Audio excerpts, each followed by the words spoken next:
it's really a testament to loyalty, I'd say, in a lot of ways. Troth with our gods. She was true to the Aesir, whereas it's easy to say, but it's much harder to do when you're on the spot. So yeah, she's very inspirational, especially for our young ladies and our daughters. That brings me to the first question we have. It's actually from your wife, Eric. Hello, Matt. I hope all is well. I have a question for you and Eric on tonight's VNS. How can we raise our daughters to carry themselves with dignity and confidence in their worth, like Queen Sigríð did? Thank you. So, Eric, as a father, as we both have this in common, being a father of daughters, and our girls are all very young, what ideas do you have or what wisdom do you have to share on how we can raise our daughters to value themselves the same way that Queen Sigríð did? Well, I think that it's very important to, if we just contrast that with what it means to be a young woman in the modern world, you could say. Commenting from the outside, obviously not being a woman, but is that I believe that women today do not understand the value that they actually have, and it is a different value than men have. So men are the pursuers, and women are, in a sense, the prize that is being pursued, and it's this great wealth that women have. And I think that women have been convinced that, in fact, they're not special. They're just like men. So they should go out and be men, and they should go and pursue things, and they should go out and actualize themselves, or however you'd want to phrase it. And emphasis is being put on having, quote unquote, a good time, or going out and getting things for yourself. When I think that for us to live optimally, or live really in alignment with our nature and what is good and right, women need to understand that they are incredible. They have these great gifts. They are the carriers of new life, and that is both a gift, but it's also a responsibility that they have. They have a responsibility to their ancestors, to their family, to themselves, to the gods, to guard this treasure that they have. They're given this great beauty and sort of sixth sense, if you will. These gifts that nowadays are being just taken and abused, and they really need to be taught that they have something of incredible, great value, and it needs to be safeguarded. And they need to be taught that there are people out there that will not hesitate to manipulate or by force try to take those gifts away from them, just for themselves to have a good time, or they just want the shiny thing. So I think that we need to teach our daughters, our young women, that they're so incredibly valuable, and they're doing themselves a disservice when they tell themselves that they're actually not that valuable and they can just, quote unquote, go around and have a good time. It's not doing them any favors. They have a responsibility to safeguard their gifts and really have men come and try to prove themselves and show themselves to be worthy of the gift, so that they can then come into a union of marriage and then birth the next generation and build new glories and wealth for our folk as a whole.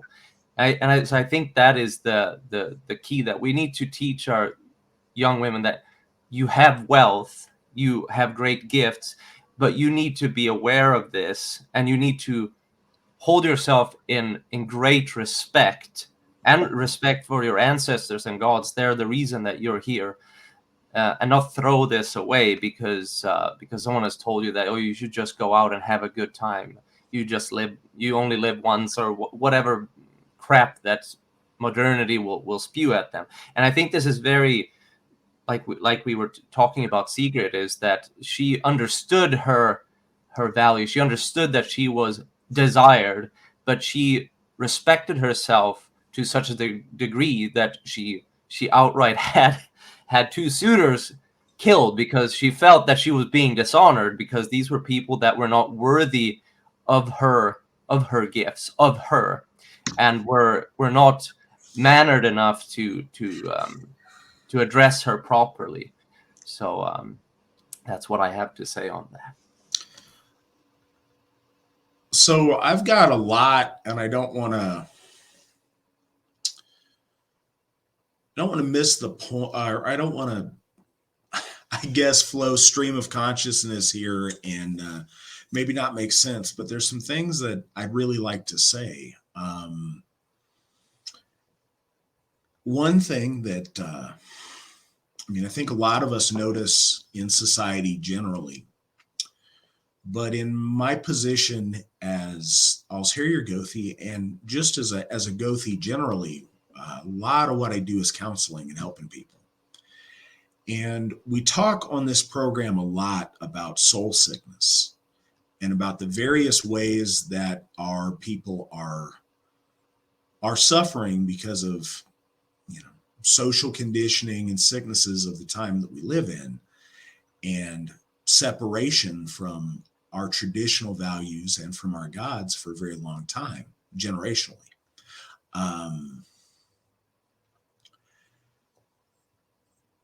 You mentioned a lot of this in what you were saying, Eric, and I think it was spot on. Society has taught our women for, I don't know, 60 or 70 years now, varying shades of women and feminine things are bad, or are not of as much value, are not as good, are less than, are subpar in a direct comparison to men. So the only way that women can be valuable and taken seriously and celebrated is by them pretending that they're men and trying to be the best men they can be. And that is terribly damaging in so many ways. But one of them is it set up a paradigm to where they cannot possibly win. If the ultimate arbiter of value is man or not man, the very best woman will never be better than the very worst man. Because at the end of the day, not to be vulgar, but they can drop their pants. One of them's a man, one of them's not. That's such a low standard, and it's such an insidious device that it puts a goal in front of them that no matter how hard they tried, they could never possibly be satisfied with or reach. But in the meantime, we've watched generations of ladies spend their life pursuing something they could never quite attain and missing out on all the amazing things that are inherent to them, and look back with a lot of regret. And one of the things that I've seen is this desperate need for acknowledgement. One thing that I hate seeing is whenever we have a stumble and someone wants to raise a general toast to men, or to, if it's Father's Day and they want to raise a toast to the fathers, if they're talking about soldiers and they want to talk about men who've gone and fought and died, you can almost count on it. There's a knee-jerk immediate response. I want to raise a horn too to the women that did stuff. Yay, women. And there's obvious reasons that that's cringy and not great. But what it says to me on a deeper level is there's this desperate need for validation that if men get praised, they have to get something too, because there's a desperation there. And I don't care if they want to raise a horn to girl power.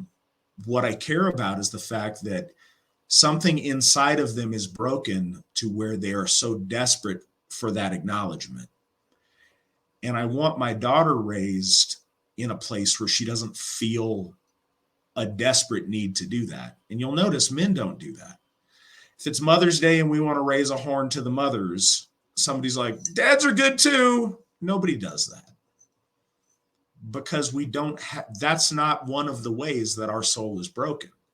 It is one of the things about our ladies I would like to see fixed. And I think it has this inherent devaluation that our culture, especially nowadays when, we're as a society pretending that gender doesn't exist.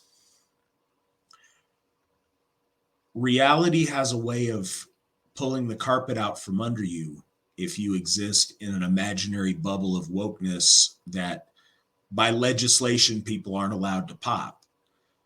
When reality sets in, you realize that in the competition to be a man, no matter what surgeries and hormones and anything you do, you will never reach that goal. That's devastating if that's the only way you see value. Queen Sigríð exuded value. She not only did she understand her value, but her contemporaries did as well. That's why the suitors were lining up.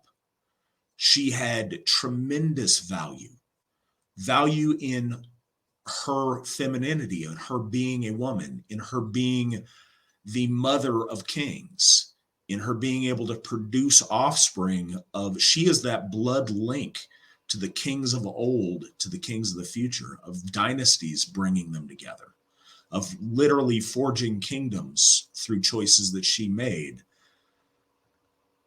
And she felt that, and everyone around her knew that. So this goes into, it's me and Eric, two guys sitting here, telling you ladies about lady stuff. And in a way it's preposterous. In another way, we're two fathers of daughters who are tremendously interested in the things that we're saying because they matter to us in a way that they isn't as readily available to maybe some others. So one of the things I always getting a little bit emotional thinking about it. I apologize for that, but just thinking of stuff with my daughter, I always try to, I don't know, tell her how special she is. Tell her, in silly ways. Just like, yay, Aubrey's the best. Yay. And just tell her how great she is all the time because I don't want her feeling like she's not. I want to reinforce that and ingrain that from literally the day she was born to where she knows that and she feels that. Because I think that lack of feeling valuable often puts our ladies in very vulnerable positions when they are least able to fend them off, when they're young, when they're in school age, when they're around, teenagers and guys into their 20s, they're put in a very vulnerable position. And I don't want her to have those questions in her mind about her value that she's going into the game with.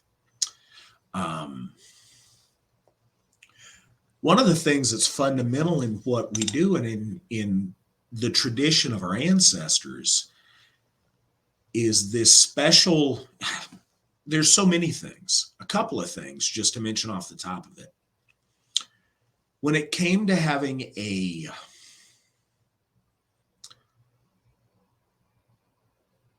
tangibility with the interaction with our gods and with the world beyond the veil, women have always had a special ability that way that men don't have. Women are much more likely to be perceptive of those things, to have what, some would call second sight, to be able to interact with spiritual forces in a way that men either can't, or it's much harder for them to come by. It's one of the things that Tacitus talks about amongst our ancestors, and why the position of vulva or Seithkona was such an important thing, because these women had this ability inherently to their sex, to their gender, that the men didn't have. So there's that, and it goes into, and I hope this makes sense, and please ask questions if this wanders and isn't as clear as I'd like it to be. Women have an ability to shape and distribute power in a way that men don't. Now, men wield power, men execute power with their will, but that power is transmitted and bestowed by the women and by the people they choose to acknowledge, to show favor to give themselves to, in a way. The prize of Queen Sigríð to whatever man was able to win her as a wife was a tremendous transmission of power and of dignity and of status, of regality itself. And we see that in our ritual culture. That's the reason that the horn passes in high symbol from women to the person speaking back to women. That ability of controlling who gets the horn, who's served first in the feasting hall, who gets their drinks first, the order in which people are seated. We see that tremendously. A really good book to read, ladies, if you're interested in this, is Lady with the Mead Cup. It is a dry read. It is repetitive, but it is worth the labor. And it speaks a lot about that ability to show and to distribute power. And all of that may seem ethereal, but in real world situations, you see this. In a room full of people, women distribute social credit in a very important way. The highest, objectively, all things being equal, the highest valued guys in that room, if all the women ignore them and pick out one of the lower valued guys and show him deference and attention and take care of him and ooh and ah over what he says, immediately the power dynamic of that room changes. And I think that we've all seen that. It's one of the reasons we talk about our ladies and their ability to be frith weavers. If we're in a room and me and Eric are having a dispute amongst each other, Mandy and Laura on the side can fix all of that in a way that men don't do nearly as well. They have the ability to bring us together, to soothe our, anger or whatever indignity we feel we've suffered or whatever, and make that work. They have the ability to take guys who are shy, who are on the wall, who are scared to talk, make them feel like $1,000,000 and introduce them to the group to where they're part of stuff and they're included. They have the ability to take guys that are acting inappropriately, who are behaving ignobly, who are being bullies, whatever else they're doing. By not showing those guys attention, they're arbiters of what is socially acceptable or not socially acceptable. And women possess a tremendous power for that, not just in terms of regality or distribution of spiritual might with the drinking horn, of just helping groups of people get along together, of the smooth flow or not of society. They have those choices. They possess tremendous power amongst themselves, and it's important for, I guess, the social economy. When women hold themselves with dignity, things function in a really special way. and have tremendous potential that they don't have when those women are functioning out of desperation or out of a lack of self-esteem. It messes up that whole economy. It messes up society. The ability to, I don't know, women are extremely important. They're extremely valuable inherently in the gifts and the blessings that they come into this world with. And it's very important to instill, and this is back to the question of what we can do with our daughters. We can show them other female role models that are doing it right and encourage their interaction and learning from these women. We can build them up from the day they are born to celebrate how wonderful them being women is and how special they are. And we can reinforce that and build a solid foundation. When children go out into the world and become adults, so much of their strengths and their weaknesses go back to childhood and how they were raised and experiences they had when they were still forming their sense of who they were and their identity in the world. We can't fix everything for them, but if in those, 18 years that we have that much influence over them, if we can fill them up with that much value and love and sense of self, they're much better equipped to face the world. And so I'm hopeful that we can all do our very best at making that happen. So the ladies of, 20 years from now are in a better situation than the ladies of 20 years ago. And hopefully that keeps getting better. That was rambly, but it's something I think about since I had a daughter. It's amazing how everything changes when you have kids. And I knew that before I had kids. It's something you hear all the time, but you know it on a much different level when you do.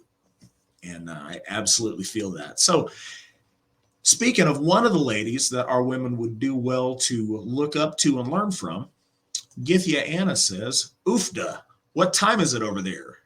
Assume she's talking to you, Eric. Yes, so it is 03:44 a.m. at this moment.